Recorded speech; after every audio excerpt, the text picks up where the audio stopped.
Hi, I'm Peter Haddock and I'm here with Matthew Ayres, finally at the Bennie Group. Matthew, we've been talking online, podcasting, all that sort of stuff for years now, and this has brought us together here, the MachineMax special device that connects your machines. Tell me a little bit about it while I connect this machine face, simple as that. Hello Peter, good to see you. Thank you for coming to visit us. We are after a platform that will connect our machines together. We've got nearly 500 bits of kit and we need a single pane of glass so that we can view everything in one place and support our customers with the data they need.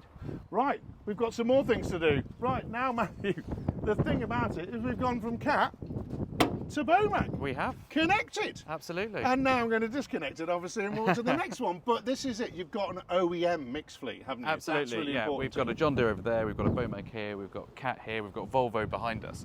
And of course, all the OEMs have got their own platforms, but it's difficult to bring those things together. And what you get with MachineMax is you get it all in one view, which is great. And you can use this device, but you also can go into the APIs. Come on, let's go and find that tractor, because it's not just normal construction plant you can connect. Not in the right place this time, folks, but ready?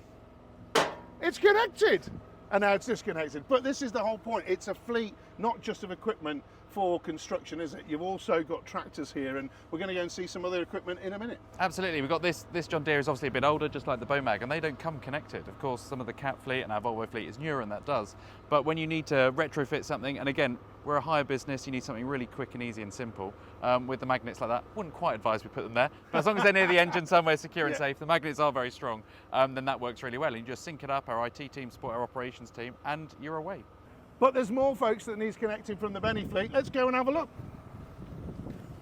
And of course, Matthew, you're also a dealer for equipment, and this Terberg is actually a material handling unit. And material handling units are a bit behind the construction sector, folks. But don't worry, it's also connected now, isn't it, Matthew? Why is that important that you actually have across the whole fleet and actually manufacturers aren't catching up just yet, are they, with the APIs that you need? Absolutely. So yeah, we are the UK importer for Terberg, and of course we have 7 businesses across the group which we run. And if there's one thing we learned from our plant, sales and hire business is that in our equipment business, in our materials handling division, the forklift world isn't in the same space the plant world is, right? And so we need a device like this to connect our hundreds of machines up so that our team, again, that are supporting our customers can check the utilisation, the hours usage, and ensure customers get maximum uptime. And of course, it's not just this brand, folks. We've got quite a few forklift trucks. Absolutely. Actually a big part of your business. Oh, look, it's a JCB. Connected, Matthew. On it goes. Yeah, but this is an older JCB, and I wouldn't know whether this has got the API on or not, but the whole point is that it doesn't matter, does it? No. If you've got an older unit, or if your customers, in fact, have got some of their own units, you can actually connect them when you're on and part of the job, can't you? Absolutely. The whole thing with us is about being able to bring together a mixed fleet, not of materials handling equipment and plant, across customers and suppliers to bring together what we need from a data perspective to serve people better. Right. It doesn't matter what the brand is. It doesn't matter. And guess what, folks? It's another brand. Doosan this time. And the whole point is, again, you are not just a user of Doosan, also a dealer as well, aren't you? Doosan, of course, now becoming Bobcat. Of course. Very exciting. We'll start to see that rolling out next year. Yeah. The paint job is top notch. I've seen a couple. But yeah, we can see from the state of this machine that it's slightly older, it's a bit battered and bruised. And of course, these machines do not come fitted like a piece of plant would. No.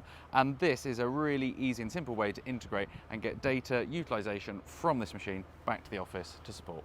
And of course, all of these machines are working in different applications. But the one thing I'm really pleased to say, and I won't need this, folks, is that one of the last pieces of equipment before we have a little surprise that we're going to see now. So just follow me this way. And what I really love to see today is a bit of a surprise for me, Matthew, coming here. The brand new Farrison 626 fully electric telehandler. It doesn't need one of these, Matthew, I'm sorry to say. I'm a little bit upset about that, because the team at Farrison have actually worked with MachineMax to allow them to have their API connected straight away. What is an API though, Matthew, and why is it important to you when you're connecting all these machines up? Well, APIs are, from a technical standpoint, they're one of the first things we ask for when we're talking to IT suppliers, or indeed now equipment suppliers. If companies have got an API. It's a webhook basically that other companies or yourselves can connect into. So with this particular machine here, the Farazin machine and some of our newer CAT equipment, etc., we can just go to the API and that information can come straight in. We don't need the little black box. It's just really, really easy. And as you buy new machines, they just get added in. That's fantastic, and I particularly like the way in which Farazin has worked like this, because we do need to understand, and this is all about data. It's all about idle times, all about usage, all about, you know, profitability for customers. And the biggest thing about the whole thing with electric is we need to understand how an electric's working, because there are now options on this for different battery sizes. Yeah. And so do we need the really, really big battery, or do we actually use the data to say, actually, this is only really, in the applications we're hiring it for, used 2 or 3 hours a day? Absolutely, it'll change the way you charge a machine, the way you look after the battery, and what application you need it for. And I think it's also about having an open, honest conversation with the customer. If they say, you know, I need a 10-hour-a-day battery life on a machine, it's pretty difficult and it's expensive to get hold of. But actually, well, how are you going to use it? What are you going to be doing? Actually, based on what we know, based on the data we're given by our systems like MachineMax, we can say, actually, you can go for the smaller machine. And that's a win-win for the customer.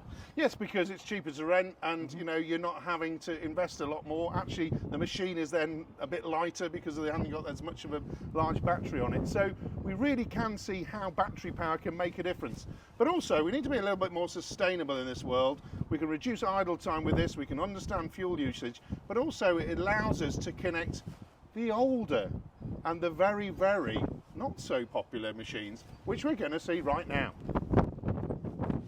And of course, folks, to wrap this video all up, Matthew, is a 963C, one of the iconic Caterpillar machines. But this one is a little bit older than the rest of your fleet. It's about 2006. 2006, yeah, absolutely. Yeah, so this machine here obviously doesn't have any connectivity on it. Again, great to be able to just easily stick a magnet on it when it goes out on hire. And of course, we're looking after this machine. We're refurbishing it at the moment. We're putting a new set of tracks on it. And our teams love this. This gets used extensively across our group in our sites. And it's from a carbon perspective, it's one of those machines it's worth looking after. Yeah, and the big thing about Caterpillar machines, they're built to be rebuilt with things like this. You know, when you have got that capability in-house to do all the tracks and the maintenance, it really does work out very well. And folks, it's another reason why I think this is a brilliant opportunity for you to connect all of the devices into the oil machines, and whether they've got APIs or not, it doesn't matter. We can see what's happening on site. We can see what this machine is doing, how many hours it's working, the fuel burn, everything that's needed. And ultimately, we can save the carbon, we can reduce idle times, and fundamentally play our own role in being better for the environment, whilst obviously serving all your wonderful customers, Matthew. Absolutely. I mean, it doesn't matter whether we've got a 2022 brand new D6XE, which obviously is fully connected, or a machine from 2006, which is significantly older. We have an easy ability to integrate that all together. So that's it, folks. Finally got to meet Matthew here at the Bennie Group, and it's great to be able to spend some time with you today. Thank you for coming. Cheers. Thank you, Peter.